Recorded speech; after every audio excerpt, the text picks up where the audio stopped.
지난 시간에 그 부처님의 깨달음의 핵심이 연기다. 그리고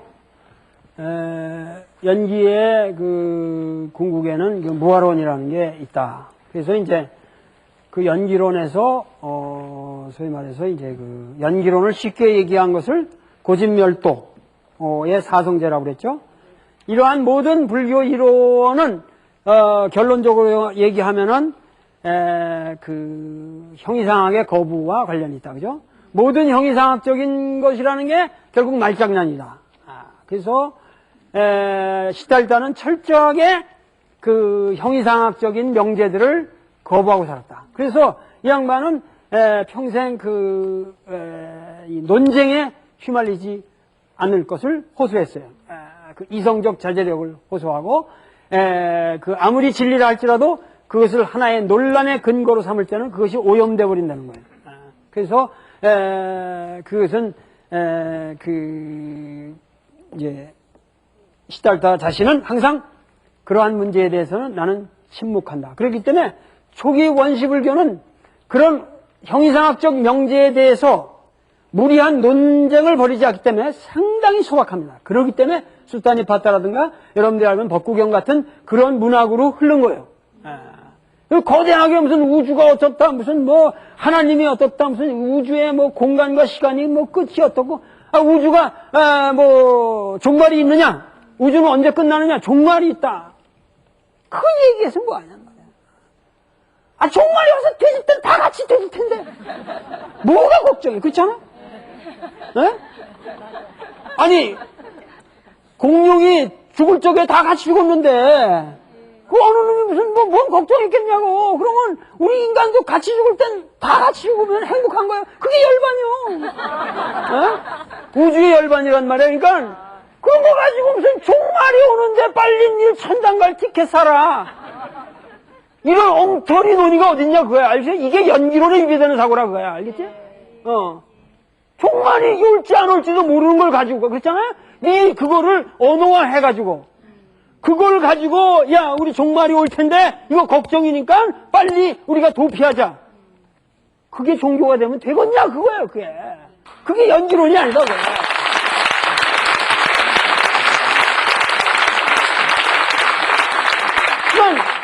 연기론으로 들어가면 문제가 다 풀려. 과학이고 종교고 무슨 문학이고 무슨 뭐 사상이고 그런 게 다 풀린단 말이에요. 그렇기 때문에 이 불교로 들어가면은 사람이 상당히 그 아주 그 깊은 사색의 그런 늪으로 들어가게 돼요. 거기에 또 빠지면 안 되지만은 그러나 그 속에서 뭐냐면 내가 발견하는 것은 어디까지나 불교는 인간에게 상식을 가르친다는 거예요. 절대 그 비상식적인 얘기가 없어요. 그거를 좀 난 국민에게 좀 깨우치고 싶은 거예요. 지금 이 불교 강의야. 내가 불교 강의를 하려는 게 아니에요. 전 뭐가 불교가 아니라도 좋아. 나 시달다 없어도 좋아요. 시달다가 남긴 얘기 중에서 이게 정말 우리 국민에게 필요하고 이게 상식적이고 좋은 얘기 아니냐. 왜 그렇게 인간이 미쳐서들 날뛰면서 그렇게 무리하게 언어로 만들어 놓은 그런 망집 속에서 사느냐. 그 망집을 깨는 게 연기사상이다 그 말이지. 그거야. 초기 불교에서 그러기 위해서 우리가 기본적인 내가 교리를 말씀을 드렸고, 연기에 대한 문제는 조금 더 여러분들이 충분히 검토를 해서 그 얘기를 보시려면은 제가 오늘날까지 얘기한 내용은 제 1권, 제가 달라이라마 도울에 만나는 책에 1권에 자세히 적혀 있습니다. 그러니까 이 책을 좀 보시라고. 이 강의만 들으면 안 된단 말이에요. 책을 사서 같이 보면서 그 강의를 이 책을 통해서 느낀 거하고 내 강의를 통해서 어떻게 그것이 풀어지나 하는 걸 이렇게 같이 연결해야 거기 재미가 있는 건데, 우리나라 사람들은 그냥 이 테레비다 그러면 테레비만 그냥 보는 거라 테레비만. 그러나 지금 여기 이 프로를 보시는 분들은 정말 귀한 분들이라고 생각을 해요. 이 프로를 보시는 분들은 정말 진리를 추구하시는 분들이고 우리나라를 앞으로 걸머질 분들이에요. 정말. 우리가 어떠한 그런 비상식적인 물결들이 우리나라를 휩쓸어 닥쳐도 제가 이 강의에서 얘기하고 있는 상식적인 이러한 얘기들은 절대 우리 민족사에서 그 없어져서는 안 될 이 귀중한 문화의 물줄기란 말이에요.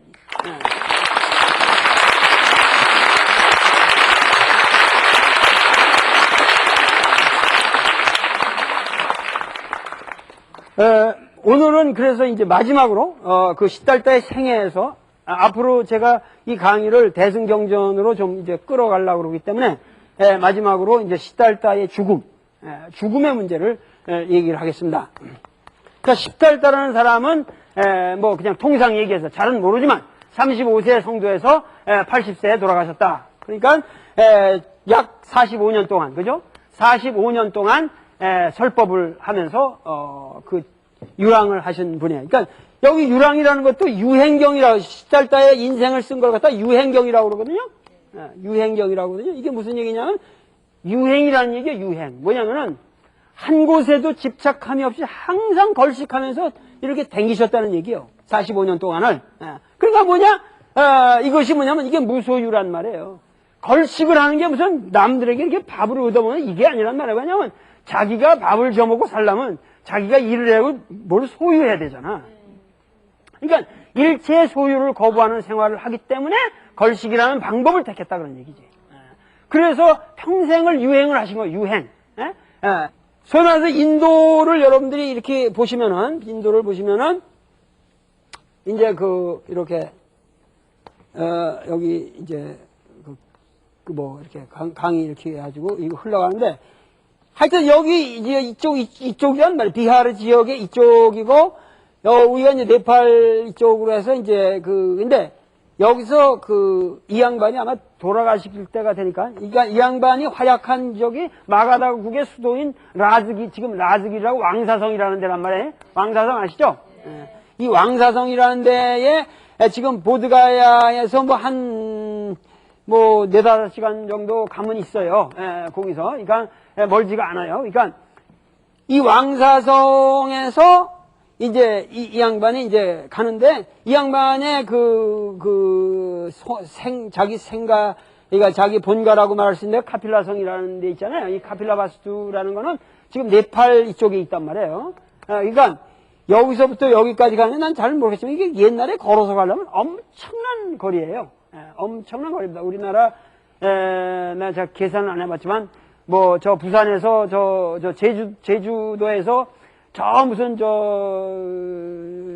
시리즈나 뭐, 함경북도 꼭대기까지 올라가는 것보다 더 멀을 거야, 아마. 그럴 정도의, 거리라고 생각이 되는데, 그 여로에서 일어난 이야기가 이 대반열방경에 있는 그대로 묘사가 되어 있습니다. 그 묘사가 빠탈리푸트라에서 간지스강을 건너요. 아주 그대로 여정이 그대로 묘사가 되어 있습니다. 그래가지고 코티 마을이라는 데를 거쳐가지고 나리카 마을이라는 데를 거쳐가지고 그 유명한 바이샬리로 온다고. 바이샬리. 바이샬리가 소위 인도 고대의 공화제 리찹이라고 하는 이 종족들이 사는 바이샬리라고 하는 이 유명한 이제 보통 베살리라고도 하지만은 이 바이샬리라고 하는 이대로 옵니다. 와가지고 거기서 이제 마지막 한거를 지내시는 거예요. 이렇게 해가지고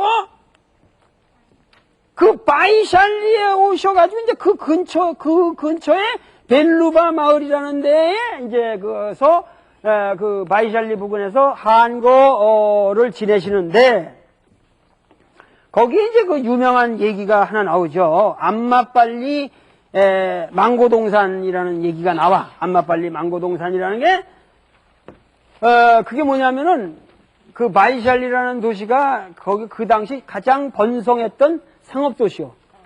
상업도시고, 그러니까 아주 부촌이지. 그리고 거기가 공화제, 공화제의 아주 민주적인 마지막 공화제의 보루인 그런 곳이요. 공화제의 유명한 건데,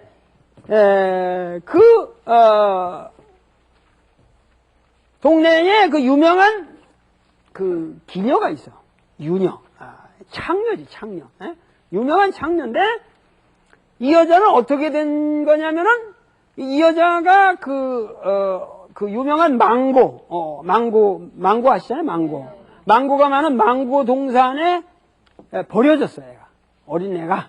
그래서 망고 동산에 동산 지기가 얘를 주워다가 길렀다고. 그런데 얘가 어떻게 이쁘게 자라나는지. 그냥 천하의 일색이라. 천하의 미녀고, 그래가지고 이제 결혼할 나이가 되니까 사방에서 결혼 신청이 들어온 거야. 그래가지고 공화제의 국회에 안건으로 올라갔어. 이 여자를 어떻게 할 거냐. 거긴 그때는 다 그걸 이제 그런 문제를 다 이렇게 종족들이 모여가지고 원로회에서 이걸 다 의논을 한단 말이야. 그래서 거기서 결정되면 따라야 돼요. 그래서 그게 안건으로 올라왔어. 그랬더니 그 수천 명이 이 여자를 좋아하고 저기라서 하려니까 할 수 없다. 그럼 이 여자는 한 남자의 소유가 될 수 없고, 그래서 이 여자를 공창으로 만든 거예요. 모든 남자가 다 같이 즐길 수 있는 여자로 만들어라. 여러분들은 이러면 상당히 이상한 걸로 아시겠지만, 옛날에 항상 여자의 위치가 이렇게 압박받는 그런 사회일수록 창녀의 위치는 높아요. 네? 여자가 점점 압박을 받지 않고 해방이 되면 창녀의 위치가 점점 타락하는 거예요. 이해가 가? 왜냐면 그 여자의 위치에서 모든 여자들은 집안에서 이렇게 가두어져가지고 세상 일을 못 보고 이럴 적에 그 남자들과 그냥 활달하게 모든 사회적 규범을 어기고면서도 마음대로 활동할 수 있는 그런, 그러니까 최초의 인류의 모든 최초의 직업 여성이 이게 창녀라는 거예요. 그리고 이 사람들에 의해서 문학이 발달하고 그 모든 어떠한 새로운 이 줄기가 생겨난 거예요. 오늘날까지 이 창녀의 역사라는 게 대단한 연구의 과제입니다. 우리 이제 인류의 생활사에서. 그런데 그래서 여기서 암바빨리라는 이 여자는 절대 그렇게 됐다고 그래서 무슨 이상한 창녀가 아니에요. 상당히 사회적 지위도 높고 그 사회에서 대접을 받는 위치예요.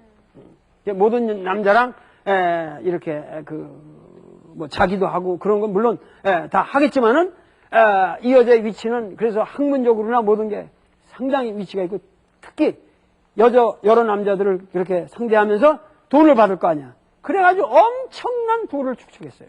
그래서 이 여자가 자기가 버려진 망고 동산을 사버렸어. 그래서 암마빨리 망고 동산이라는 게 아주 유명한 동산이란 말이야. 그래서 그 지역으로 부처님이 오시게 된 거야. 그런데 이 여자가 이제 부처님한테 와가지고, 제가 이제 앞으로 부처님을 보고 이제 오니까는 감동을 받아가지고, 제가 이제는 절대 음란한 짓을 하지 않겠고, 산 것을 죽이지 않으며, 도둑질을 하지 않고, 음란한 짓을 하지 않으며, 거짓말을 하지 않고, 술을 먹지 않겠습니다. 하면서 저기라니까 이제 부처님이 여자한테 일단 이렇게 설법을 해줬어요. 그랬더니 그 여자가 이제는 제가 그때 이제 부처님이 이게 상징적인 숫자겠지만 1250명의 비구랑 같이 생겼다 그래. 그러니까 벌써 대반열방경적이 보면 벌써 이 종단이 그런 나름대로 갖춰진 후에 부파불교 시대에서 성립된 경전이라고 알 수가 있거든요. 1250명의 그 제자들과 갔는데, 제가 모든 제자들과 부처님을 초대를 하고 싶습니다. 그래서 망고동산으로 이제 초대를 한 거라. 그래서 부처님이 그걸 수락을 하셨어. 그러니까 이 여자가 그냥 환희에 넘쳐 기뻐가지고 그냥 마차를 타고, 그냥 그 마차도 굉장히 아주 황금 마차의 비싼 거 이런 타고 다니는 거겠죠. 그런 걸 타고 쫙 가는 거야. 그냥 빨리빨리 몰고 가는데, 그 당시 이제 이 리차비 종족의 부호들이라든가 이런 아주 유명한 사람들이 시달다가 오셨다니까, 우리가 모시러 가야 된다. 그리고 한번 부처님이 가서 말씀 듣자. 그러고 그냥 오는 거야. 그게 오다가 그냥 진흙탕에서 마주쳤어. 근데 이 여자가 어떻게 세게 몰았는지 그냥 쫙 몰고 가다가 그냥 리차비 막 대신들의 차가 다 뒤집어져 버렸어요. 그냥 막 튀고 막 이렇게 쫙 하더니 피하다가 그냥 다 그러니까 이게 원 이런 무례한 감히 창녀가 니들 이렇게 저기 하느냐 하고 막 무례하다니까, 제가 그게 아니라 사실은 지금 부처님을 지금 내일 모시기로 되기 때문에 지금 준비를 하려면 빨리 가야 되기 때문에 이렇게 제가 무례한 행동을 범했으니까 용서하십시오. 그랬더니 네가 감히 부처님을 모시다니, 응? 그 부처님을 우리가 모셔야지. 그러니까, 그러면 우리가 먼저 부처님을 대접할 권한을 다오. 그런데, 이 안마빨리가 바이샬리를 통째로 나한테 다 준다 그래도 내가 부처님을 공양할 기회를 당신들에게 양보할 수 없어.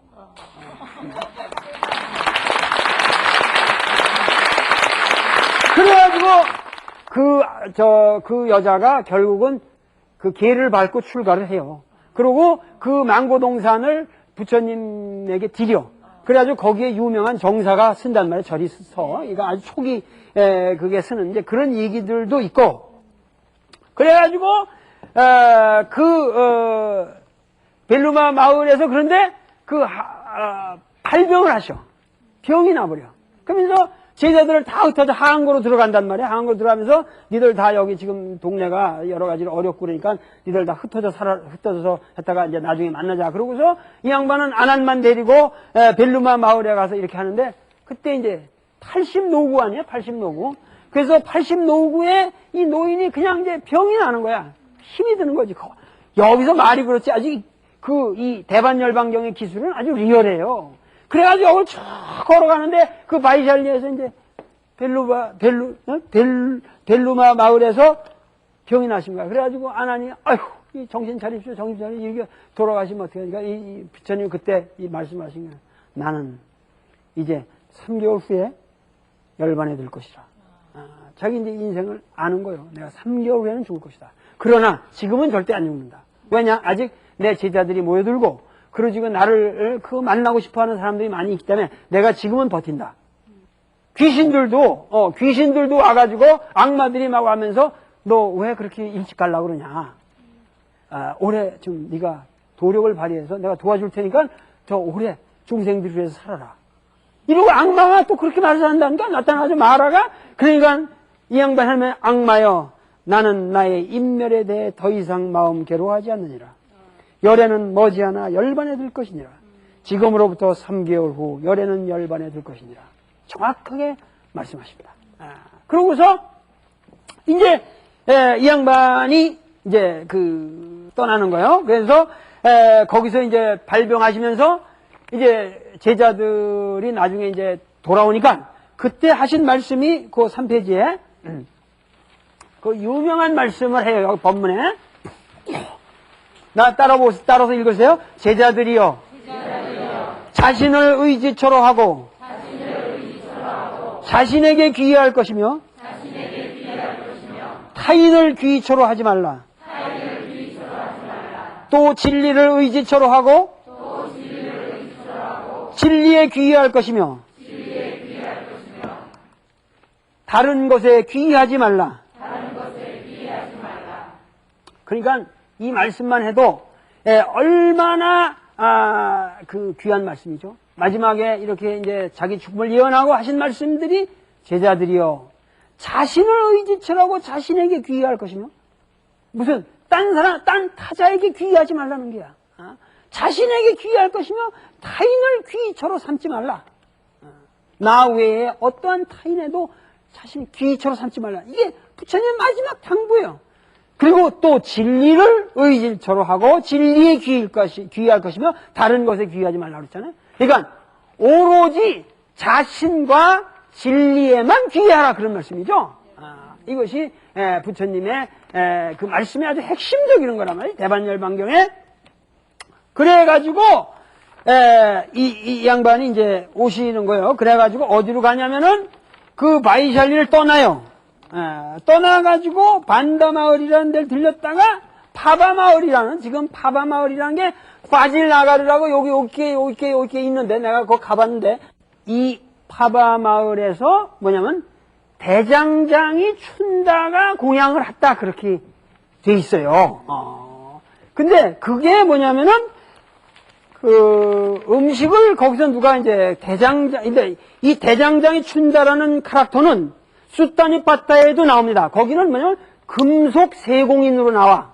그러니까 그 경전마다 다른데 이 마지막에 공양을 바친 춘다라는 사람은 상당히 리얼한 캐릭터였던 것 같아요. 그 각 경전에 초기 경전에 수타니 빠따에까지 나오니까 수타니 빠따에 아나는 안 나온다 그랬잖아요. 근데 춘다로 나온단 말이에요. 근데 그러니까는 대장장이라고 그런 거보다는 우리 옛날에 대장간 이렇게 휘둘르던 대장장이라는 건 아마 금속 세공인이라는 게 더 맞을 것 같아. 그러니까 상당히 그 재력도 있고, 그 당시 굉장한 테크니션이 있겠지. 기술자고. 그래가지고 왜 또 그 인도에는 왜 옛날에도 이 금속 세공이 아주 발달한 이 조각이고 뭐 이 치밀하게 하는 거니까. 그래가지고 꽤 그런 사람이었던 말인데, 부처님한테 그 음식을 바쳤는데, 그게 뭐냐면 여기 그 수크라하 마따빠라는 이름으로 나오는 요리예요. 이 수크라하 마따빠라는 게 뭐냐는 게 지금 논란이 많아요. 어떤 사람들은 이제 버섯 요리라고 그러기도 하는데, 보통은 뭐냐면 상한 돼지고기 요리로 지금 그러니까 무슨냐면 옛날에 불교 초기 조단에는 이 고기를 먹지 말라는 금기가 없었다는 거지. 계율이 없었다는 거예요. 그래서 상한 돼지고기를 잡숴가지고 지독한 그냥 설사를 해가지고 막 그냥 이질 설사 그냥 막 퐁퐁 나와요. 그러니까 노인이 80노인이 그거 하니까 그게 가뜩이나 아팠었잖아요. 저 앞에서 바이샬리에서 아팠는데 거기를 왔는데 이 파바 마을에 왔는데 거기서 이제 파질라가르라는 데가 거기 이제 멀지가 않아요. 그 카필라 성으로 가는 그 길목에 있는 곳이란 말이에요. 지금도 거기 지나가려면 거기 지나가야 돼요. 근데 거기서 춘다가 준 걸 먹고 그렇게 하니까 이 양반이 아주 리얼해요. 이 대반열병의 표현이 뭐냐면 자기가 이렇게 설사라고 이제 변속관에 갔다 오셨겠지. 그러고 와서 그 귀하게 음식을 거기 춘다는 받드렸는데 그렇게 된 거란 말이야. 그러니까 이 양반이 하면서 하신 말씀 좀 보라고. 춘다요. 이 남은 스카라 마따빠는 자기가 먹고 남은 거야. 스카라 마따빠는 구덩이를 파 그곳에 모두 묻어라. 춘다여 이 세상에서 이것을 먹더라도 완전하게 소화할 수 있는 사람은 악마와 범천, 신들과 인간들, 서문과 바라문을 포함하더라도 열애 이외에는 없기 때문이라. 나 이외에는 신들도 이 음식을 소화할 수가 없다. 얼마나 괴로우셨으면 참 그 말씀하는 게 나는 소화할 수 있는데 그 범천, 그 브라흐만이나 이런 어마어마한 신들은 이 음식은 소화하지 못하실 것이다. 이렇게 괴로움을 표현하는 표현이 이래요. 그러고서 점점 쇠잔에 가서 이제 직원이 막 안 아니고 제자들이 막 붙들고 막 울 거 아니에요. 그러니까 이제 사방에서 뭐냐면 춘다에 대한 이게 너 말이지 아무리 저게 귀하게 한 건 아니지만 원망이 될 거 아니에요. 우리 이 부처님께서 마지막까지 이렇게 우리를 이끌어 주셔야 되는데 네가 돼지고기를 그걸 체크도 안 해보고 그렇게 상한 거를 이 녀석아 들여가지고 너 이럴 수가 있느냐? 이래가지고 저기를 했단 말이야. 그러니까는 이 양반이 돌아가시면서도 그런 데 상황에서 하면서도 그걸 무슨 눈치를 챈 거죠.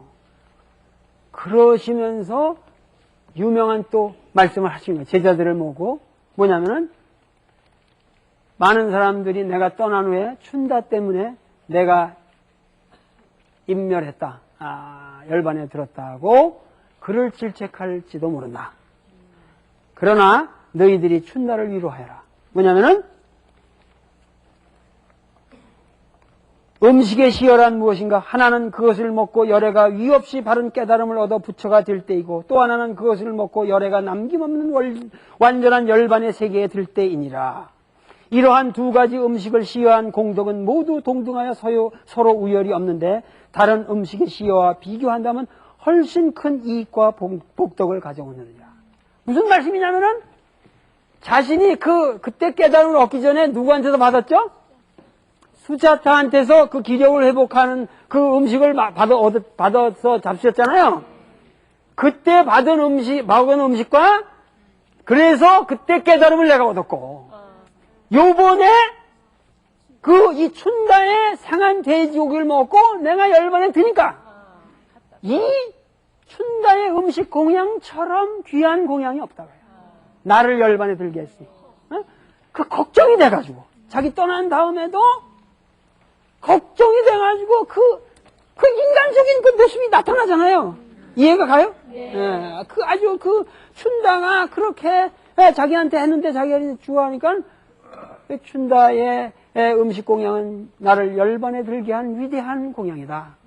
그는 앞으로 왕후장상보다도 더 위대한 그러한 선업을 쌓은 자가 될 것이니 그를 위로하여라 하고 그러고 이제 떠납니다. 다시 자기가 이제 원래 가려고 그랬던 게 아마 가필라성 쪽으로 간다고 그랬잖아요. 마지막 그냥 설사가 나오고 이러니까 몸이 이제 완전히 이제 갈비가 됐겠지. 그래가지고 이렇게 어렵게 가다가 쿠시낭아르라는 거기 히란야바티 강이 있는데 거기에 이렇게 오는 거예요. 그래서 내가 거기를 가봤어요. 그 강이 있는데 거기를 가봐가고 이제 그 양반이 돌아간 데를 내가 쫙 가봤는데 내가 거기 이렇게 사진을 근사하게 찍어놨지만 지금은 아주 형편이 없게 그 강이 좀 물이 마르고 그랬더라고. 근데 거기 그 꼬마들이 이렇게 걸어가고 이러는 걸 내가 그 사진을 잘 찍어서 내 책에다가 실어놨어. 근데 이 강에 내가 가가지고 이랬는데 눈물이 나와요. 내가 그 강에 가서 실제로 그 강변에 그러니까 이제 시달다가 그 강변에 이렇게 온 거라 와가지고 몸이 더 이상 지탱할 수가 없는 그런 상황으로 가는 거야. 그래가지고 하니까 아난 보고 이제 자기 시자가 바로 옆에 아난 제일 가까운 자기 시봉 되는 사람 아니에요. 그래서 아난한테 야 이제는 더 이상 내가 견딜 수가 없다. 도저히 견딜 수가 없다. 그러니까 침상을 준비하라 그래. 나무로 이렇게 침상을 해가지고 나무 베개를 하나 이렇게 놓고 침상을 놓고 그 나무 침대의 강변에 침상에 이렇게 두루놓습니다. 노인이 80 노인네가 그대로 두루놓어. 그러니까 시달다의 그 열반의 모습은 전혀 그 이상한 데가 없어요. 그런데 거기에 그 사라수 나무가 양쪽에 이렇게 있었다고 그래요. 사라쌍수라고 해서 그게 유명한데 그 이제 요렇게 그 침상을 만들어 놓는데 가생이 그 사라수가 이렇게 있는데 그 사라수 나무들이 마지막 공양을 하는 거라. 그 부처님한테. 그래서 사라수 나무가 쫙 활짝 펴요. 사라수 나무가.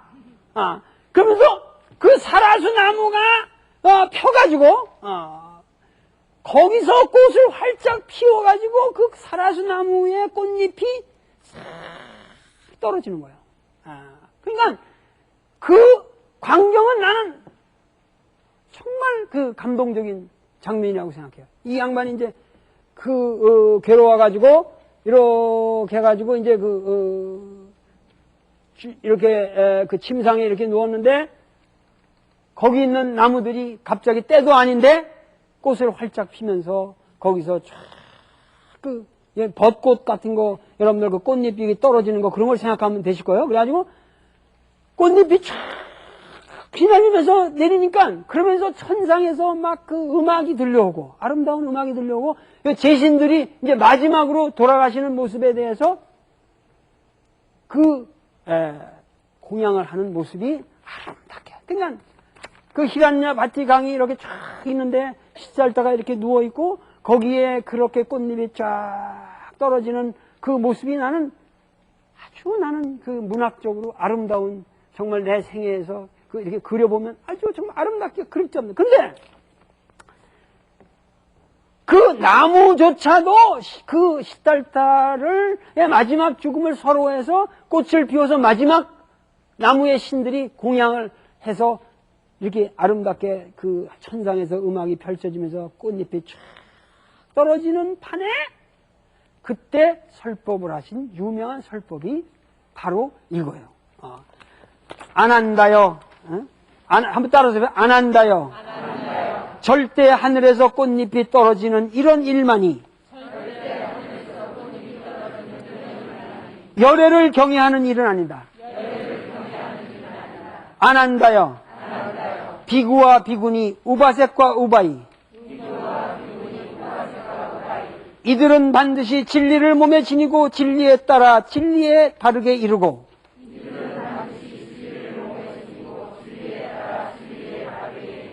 진리에 따라 행동할 때만이 열애를 깊게 경외하는 것이 되느니라.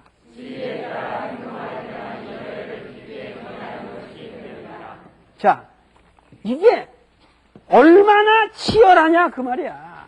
그러니까는 그 시달다가 이렇게 나는 생각해 보세요. 우리가 보통 그 경전 같으면은 이 얼마나 이 불경의 초기 경전들의 이 소승 경전의 위대성이 뭐냐면은 그렇게 해서 한 인간이 이렇게 죽어가는 죽음에 대해서 그렇게 그 사라수의 나무들까지 서로 하면서 쫙 꽃잎이 떨어지면서 그 하늘에서 음악이 울려 퍼지고 이러는 데 있으면 모든 사람이 역시 이 모든 천지까지도 이 마지막 슬픔을 서로 하면서 먼저 그 대미를 쫙 이렇게 하면서 그걸 나도 이제 행복하다 그러고 돌아가실 것 같은데 거기에 대고 그냥 그 하늘에서 이 꽃잎이 떨어지는 이런 데에 현혹되면 안 된다는 거야.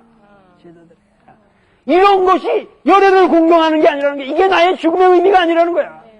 천장에도 음악이 펼쳐지고 주변에 이런 나무까지 나의 죽음을 설포하면서 이렇게 벚꽃이 떨어지고 이러한 모습이 열애를 공경하는 거라고 착각하지 말라. 얼마나 치열한 한 노인이지만 얼마나 정신이 말짱한 정신이 돌아가시는 모습이냔 말이야 이게.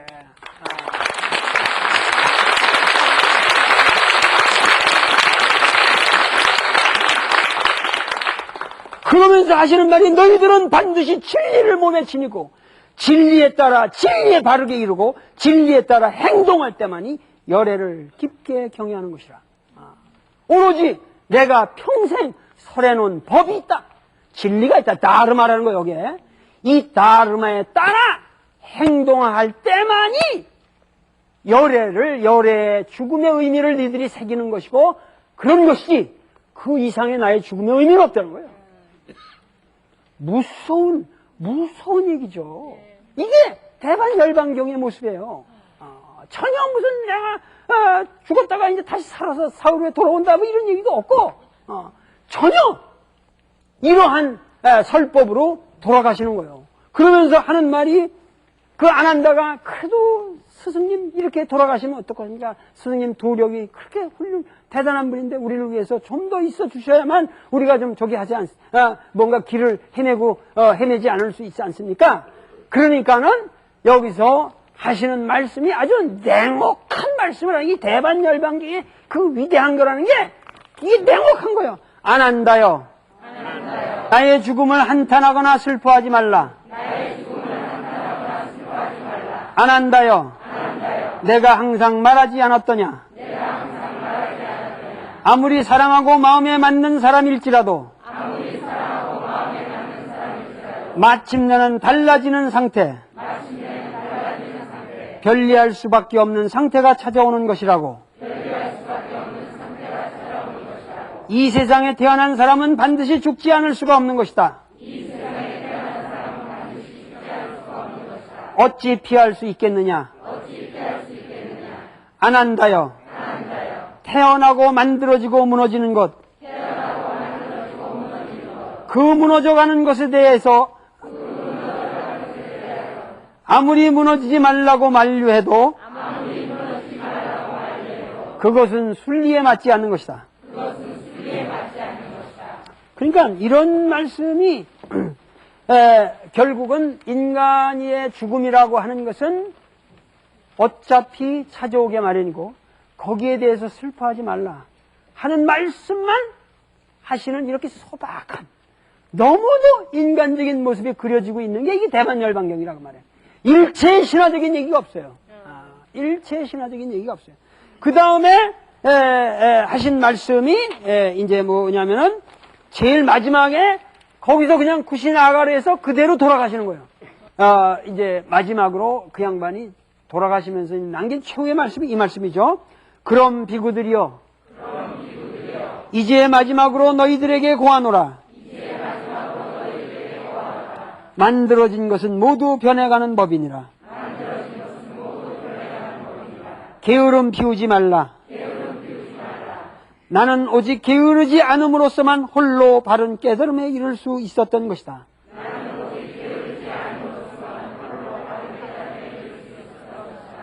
방일치 말고 정진하여라. 이것이 열애께서 이 세상에 남기신 최후의 말씀이었다. 그러니까 이 초기 경전의 이 위대성은 이렇게 그 시달다의 죽음에 대해서 이렇게 소박하게 그냥 끝내고 있는 겁니다. 그러니까 한 인간의 죽음에 대한 묘사가 이렇게 소박하게 끝나고 있고, 그리고 여기서 그 마지막으로 부처님이 하신 말씀을 가지고 우리가 생각해 볼 적에도 뭐냐면 원래 불교의 정신은 뭐예요? 수라는 거예요. 전번에 제가 얘기했잖아요. 인간은 닦아야 하는 존재다 그거야. 끊임없이 정진하고 너희들이 진리를 향해서 딴 데 한눈 파지 말고 오로지 자신을 귀처로 삼고 딴 데 아무것도 생각하지 말고 진리만에 귀해서 무슨 불법승에 삼보에 귀하라 이런 말씀도 안 했단 말이야. 지금 부처님한테 귀하고 뭐 지금 그런 건 다 종단의 후에 나오는 삼보론도 그거 다 후에 불법불교 시대 때 다 만들어 놓은 거예요. 그 제도의 조직 그걸 위해서. 그러나 부처님은 뭐라 하냐면 자신을 귀처로 삼으라는 얘기밖에 안 하잖아요. 그리고 진리에만 귀처로 삼고, 그리고 죽음을 슬퍼하는 제자들을 놓고 어차피 만들어진 것은 내가 연기로 그렇게 가르쳤으니까 그렇잖아요. 45년 동안 연기를 깨달으시고 45년 동안 설법을 하시고 마지막에 돌아갈 적에도 그대로 연기의 모습대로 나는 수명이 다했으니 내 육신의 수명이 다했으니 이대로 나는 가는 것이라. 그러니 너희들은 딴 생각 말고 그저 열심히 정진하라. 그게 시달다가 이 땅에서 남긴 최후의 말씀이었다. 이 이상에 나는 위대한 종교가 없다고 생각합니다. 그러면은 이렇게 해가지고 결국은 여기서 이제 그 문제가 복잡해지는데, 자 오늘은 제가 그 이제 소승과 대승의 문제를 얘기를 하려고 그랬었는데, 중요한 문제는, 자 보세요. 여기서 중요한 문제는 시달다의 장례에 관한 문제예요. 장례에 관한 문제거든요. 그러니까 그 장례 과정이 또 소상하게 대반 열방경에 쓰여져 있습니다. 이 양반이 인멸하신 후에, 근데 시달다가 뭐냐면은 장례 절차까지 전부 소상하게 제자들한테 부탁을 해놓고 돌아가십니다. 여기에 그 대반 열방경에 보면은 그 장례 절차까지 다 화장을 하고 이런 것까지 다 부탁을 해놓고 돌아가시는데, 문제는 여기에 이제 그렇게 하거든요. 그 많은 이제 돌아가시 직전인데 안 한다가 뭐냐면, 그래도 제가 돌아가시지만 그래도 그 시달다 그 스승님의 향기를 뭔가 느낄 수 있는 그 무엇인가를 우리가 가지고 있어야 되지 않습니까? 그 자취 없이 이렇게 완벽하게 그냥 대반열반이니까 그냥 자취 없이 그냥 허공으로 사라져가지고 이게 되겠냐? 그래서 우리들이 그 부처님을 기억할 만한 그 무엇인가를 저희들한테 남겨주셔야 되지 않겠습니까? 그러니까는 이 하신 말씀이 안 한다여 슬퍼할 것이 없느니라. 나의 사후에도 신앙심이 두터운 양가의 자제들은 다음과 같이 열애를 기념할 만한 네 곳을 보면서 열애를 생각하고 세상을 무상하게 여기면서 종교심을 일으킬 수 있을 것이니라. 그것은 어떠한 장소이겠는가 하면서 안한다여 열애의 탄생지에서 열애의 정각을 얻은 땅에서, 열애의 최초의 설법지에서, 그리고 열애의 인멸지에서 신앙심이 돈독한 양가의 아들들은 이것을 보면서 열애를 생각하고 세상을 무상하게 여기면서 깊은 종교심을 일으킬 수 있을 것이다. 이렇게 이제 되어 있는데, 이것은 뭐냐면은 그렇게 해가지고 여기에 뭐냐면 부처님 시달다 자신이 대반열반경에 보면은 돌아가시면서 그렇게 완전히 그냥 허공으로 완전히 열반으로 그냥 없어져 버리시면 어떡합니까? 우리가 그래도 뭔가를 당신을 기념할 만한 것이 뭔가 남겨야 되지 않습니까? 그러니까 나를 기념할 곳이 있다. 그것이 뭐냐면은 내가 태어난 곳. 내가 태어난 곳. 이것이 룸빈이죠. 룸빈이고 이게 룸빈이고 내가 태어난 곳. 그 다음에 뭐냐면 내가 깨달음을 얻은 곳. 이게 뭐예요? 보드가야에 지금. 보드가야라는 곳이죠. 그 다음에 뭐냐면 내가 최초의 설법을 한 곳이 사르나트죠. 녹야원이라는데 거기 사슴이 많기 때문에 녹야원이라고 그런 거예요. 그 사르나트. 그 다음에가 뭐야? 내가 여기 죽은 곳. 죽은 곳 쿠시나가르. 그래서 사르나트랑 쿠시나가르 이 네 군데를 사람들은 기념할 것이다 그랬어요. 기념하게 될 것이다. 그리고 그러니까 해서 뭐냐면 이 네 군데를 우리가 사성지라고 그런단 말이에요. 그러니까 사성지에 대한 거를 말씀을 해 놓으셨다고. 그래서 이 사성지에다가 부처님의 무덤을 세운단 말이에요. 근데 이제 보시라고 이 무덤이라는 요 다음 시간에 우리가 얘기를 하겠지만은 이 부처님의 무덤이라고 하는 것은 뭐냐면은 이거를 우리가 무덤이라는 걸 우리가 스투파라고 그래요. 스투파라고 그런단 말이에요. 스투파라고 그러는데 이 스투파라는 게 인도 말로는 이게 무덤이요, 무덤. 근데 옛날의 무덤은 다시 내가 요 다음 시간에 다시 자세히 말씀드리겠지만은 옛날에는 화장을 했단 말이에요. 부타 시대는 화장을 했는데 우리가 많은 사람들이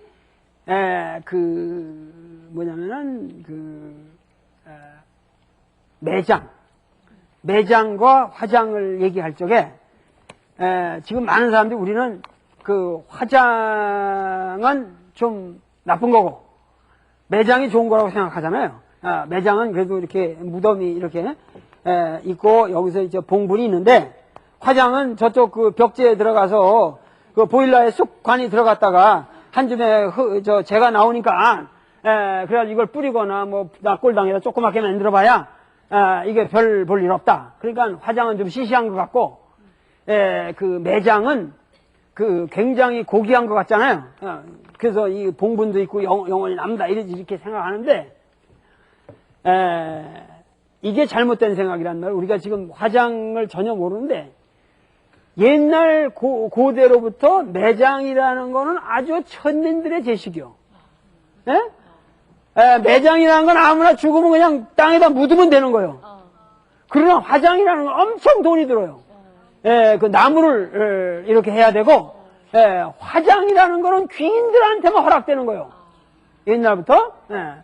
그리고 화장을 했다고 그래서 많은 사람들이 요새는 화장을 해서 다 뼈를 싸그리 태워가지고 거기서 무슨 사리를 건지는 줄 알지. 그 어떤 결정체 같은 거를 건지는 줄 아는데 옛날에 화장이라고 하는 것은 이제 간단히 얘기를 하면은 장작을 놓고 여기다 이제 태우는데 살만 태우는 거예요.